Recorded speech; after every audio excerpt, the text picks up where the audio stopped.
Pour moi, c'est une expérience. C'est-à-dire que si vraiment on déteste les grandes villes et qu'on est agoraphobe, en effet, il faut pas aller à New York.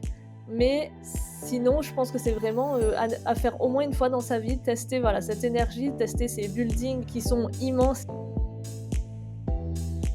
C'est la première fois où on débarque sur Times Square.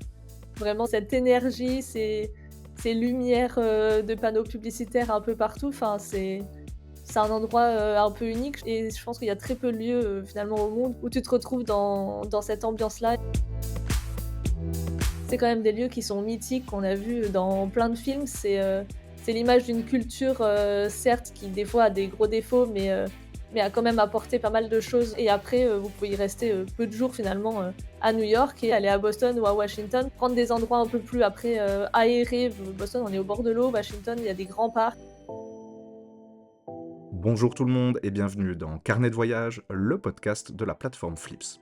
On rassemble des histoires de voyage hyper inspirantes, 100% authentiques et réellement vécues par une communauté de blogueurs et de vrais passionnés. Tu peux retrouver tous les itinéraires, l'inspiration et les conseils qu'il te faut, mais surtout, tu peux réserver un appel avec un membre de la communauté Flips qui te correspond vraiment, pour que tout se passe sans stress, pour planifier, préparer, réserver tout ce qu'il te faut, etc. Sur ce podcast, on invite notre communauté à nous parler d'un voyage qui les a marqués, raconté par celles et ceux qui vivent ces aventures. Pas besoin de prendre de notes, on t'a préparé un résumé de cet épisode, le lien est en description. Aujourd'hui, j'ai le plaisir de recevoir Mélanie du blog On the Wheels, elle est également sur Instagram, son compte c'est Travel on the Wheels. J'espère que tu es prêt à découvrir le monde de Mélanie, tu peux t'installer confortablement, et c'est parti. Salut Mélanie, comment ça va? Salut Jérémy, bah écoute, ça va bien, un peu fatiguée après tout ce qui s'est passé ces dernières semaines, même ces derniers mois, mais je suis très contente d'être là et de discuter avec toi de voyage parce que ça va me permettre de me replonger dans de super souvenirs. Ouais, tu as pas mal bougé ces derniers temps si j'ai bien compris. Oui, ça fait quelques mois que j'enchaîne les déplacements, autant pro que perso. Donc, j'ai bougé du côté de la région Auvergne-Rhône-Alpes, mais après je suis aussi partie à Stockholm et à Copenhague.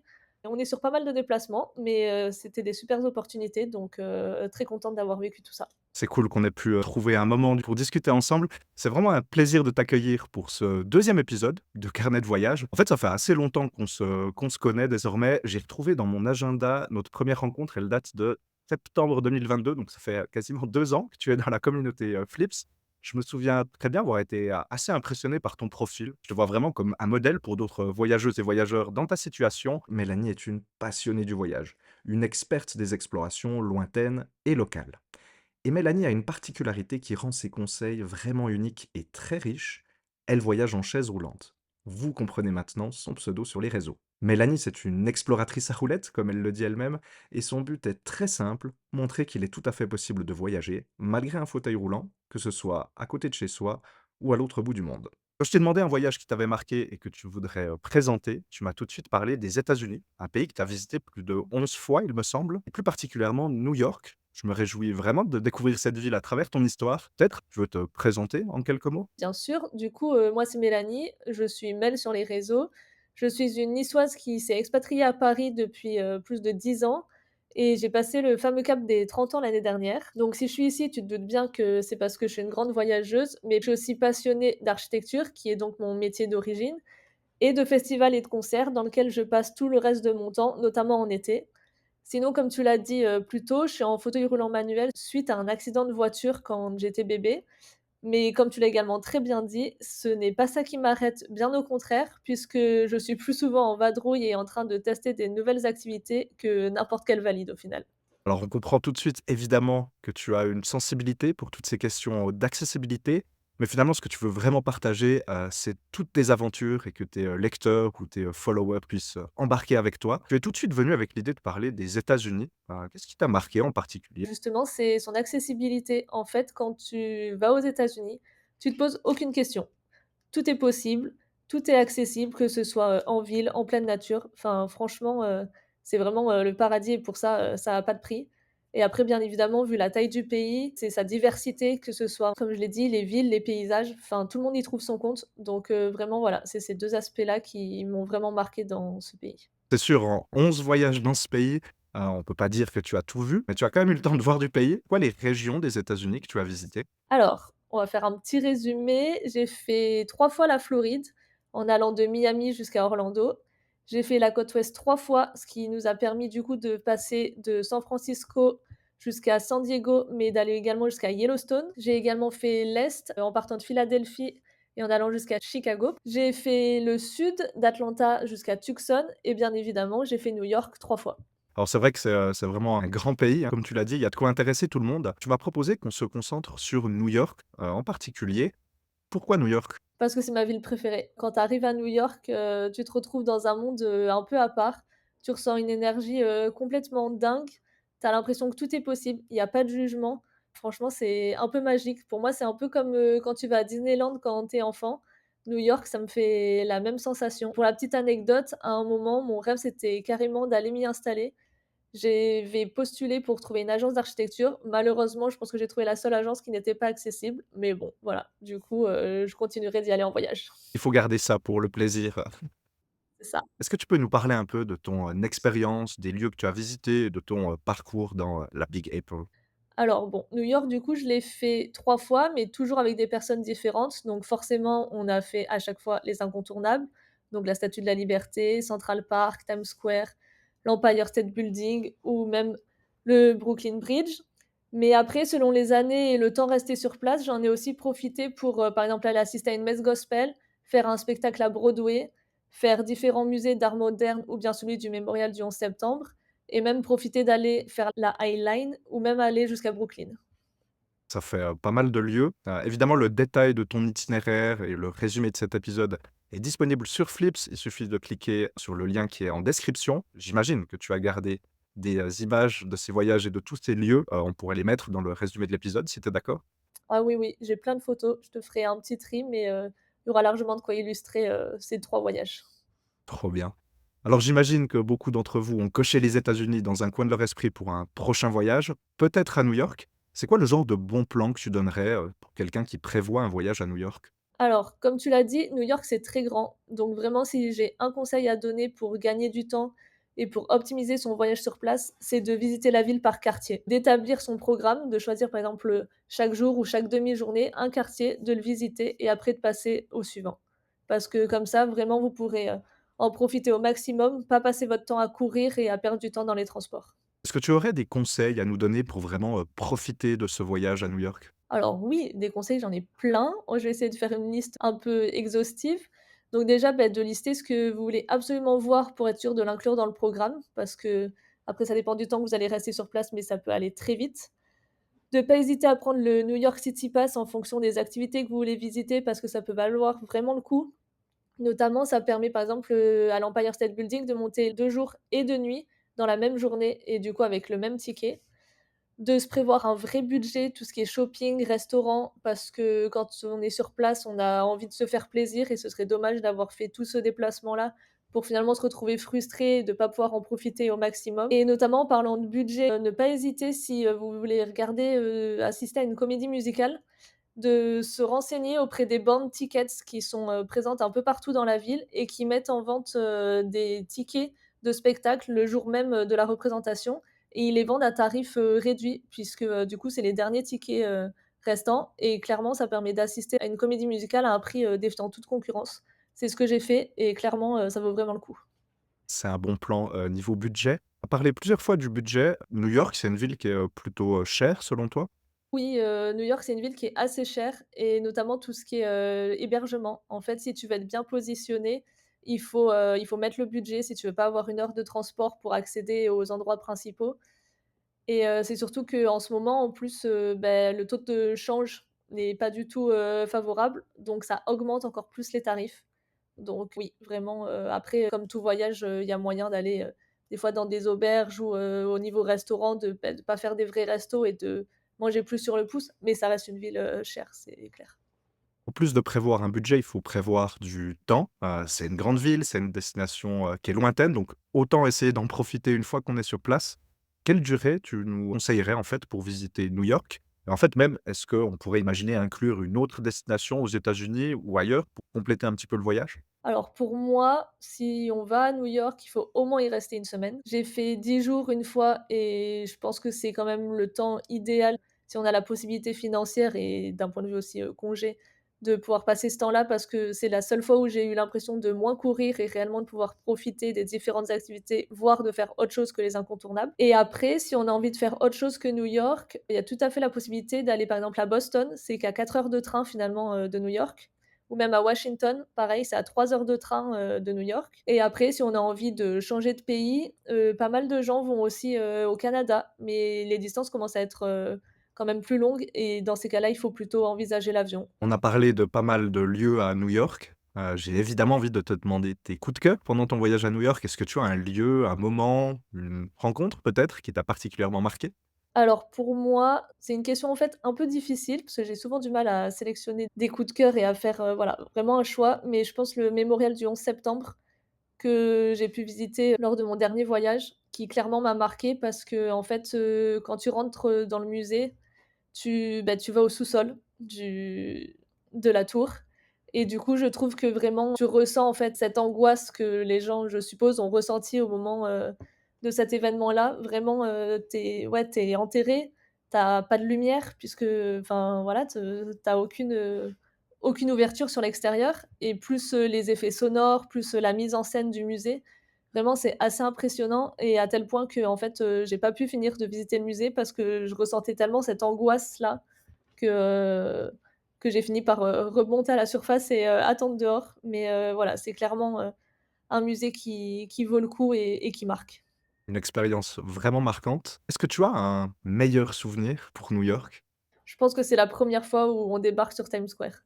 Vraiment cette énergie, ces lumières, de panneaux publicitaires un peu partout, enfin c'est un endroit, un peu unique. J'ai jamais fait le Japon, mais ça me fait un peu penser à ces carrefours, voilà, où tu ressens toute cette énergie-là d'un coup et je pense qu'il y a très peu de lieux, finalement au monde où tu te retrouves dans cette ambiance-là et clairement, c'est assez impressionnant.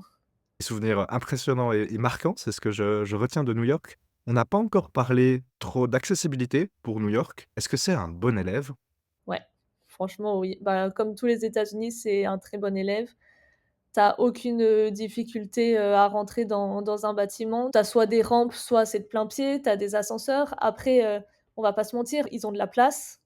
Ils ont des tours, donc forcément, il y a des ascenseurs et après, les gens sont aussi, très bienveillants, c'est-à-dire que, bah, si tu as besoin d'aide, ils viennent t'aider. On a pris une fois le bus, pour un seul arrêt parce qu'on n'avait pas compris qu'en fait, c'était le prochain et le chauffeur de bus s'est quand même arrêté, m'a installé dans le bus, a attaché le fauteuil pour finalement nous dire, «Bah, en fait, votre arrêt, c'est celui d'après».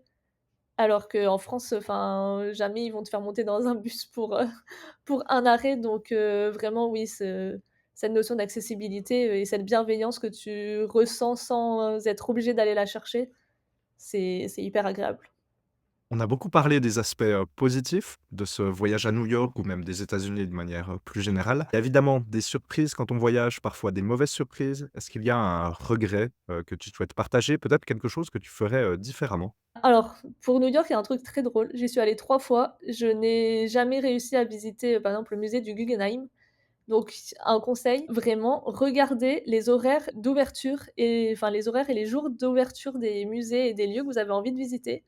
Parce que c'est clairement le genre de choses que quand on prépare pas son voyage, on peut très facilement se faire avoir et quand on fait des voyages, aussi loin, c'est quand même dommage de pas pouvoir, aller, visiter certains endroits juste parce qu'en fait, on s'est pas renseigné. Ça prend pas beaucoup de temps et ce serait quand même dommage de louper, certains lieux juste pour ça.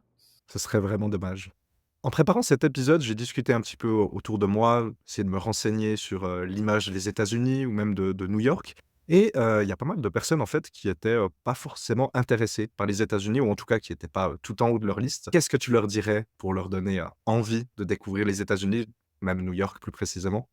Pour moi, c'est une expérience. C'est-à-dire que même si, bon, si vraiment on déteste les grandes villes et qu'on, est agoraphobe, en effet, il faut pas aller à New York.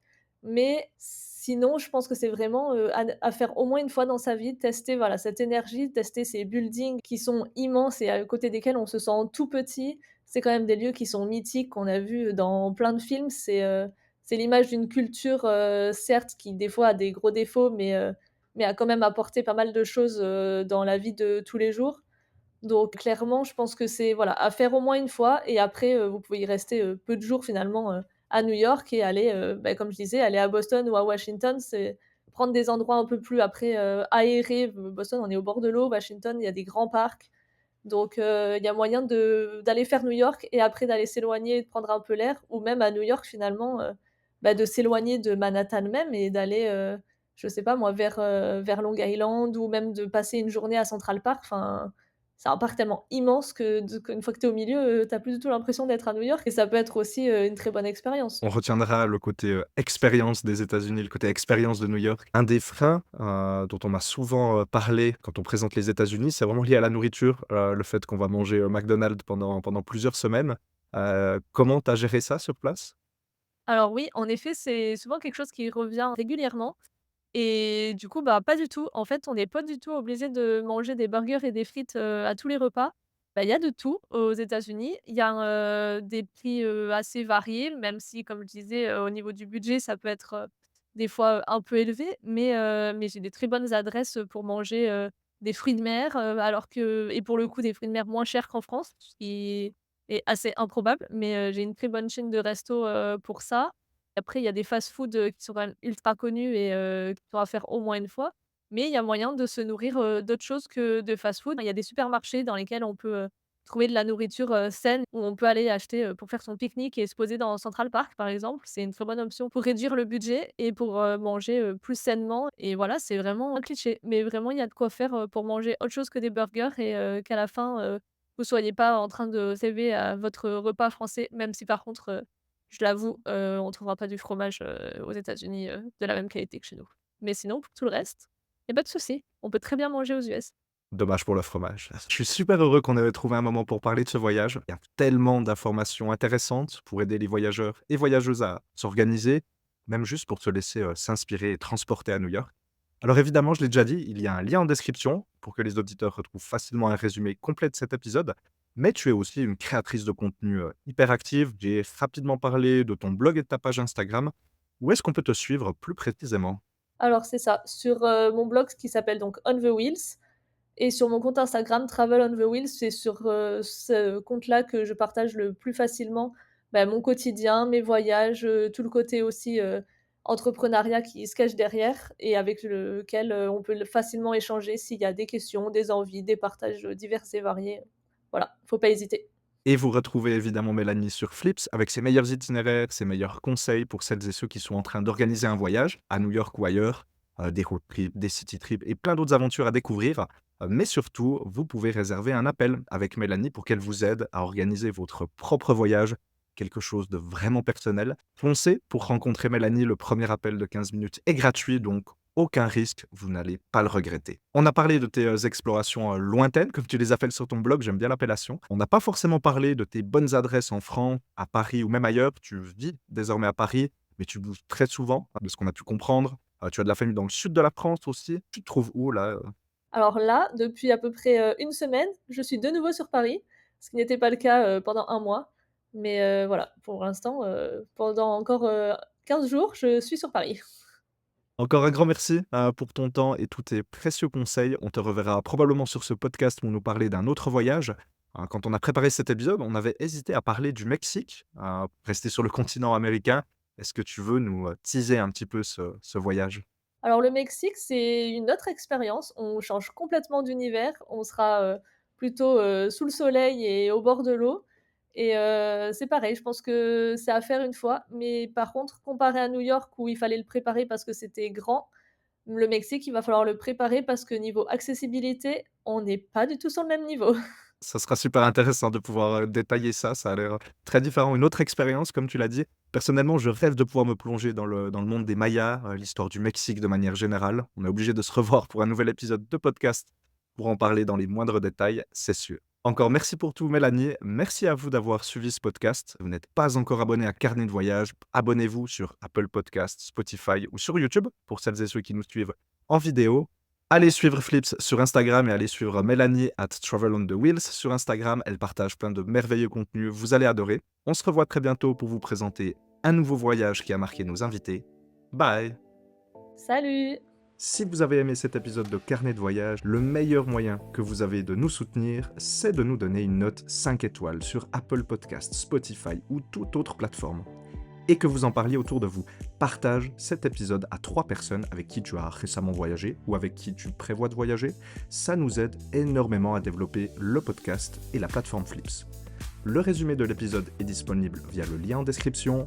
Merci pour ton soutien et à très vite pour un nouveau carnet de voyage.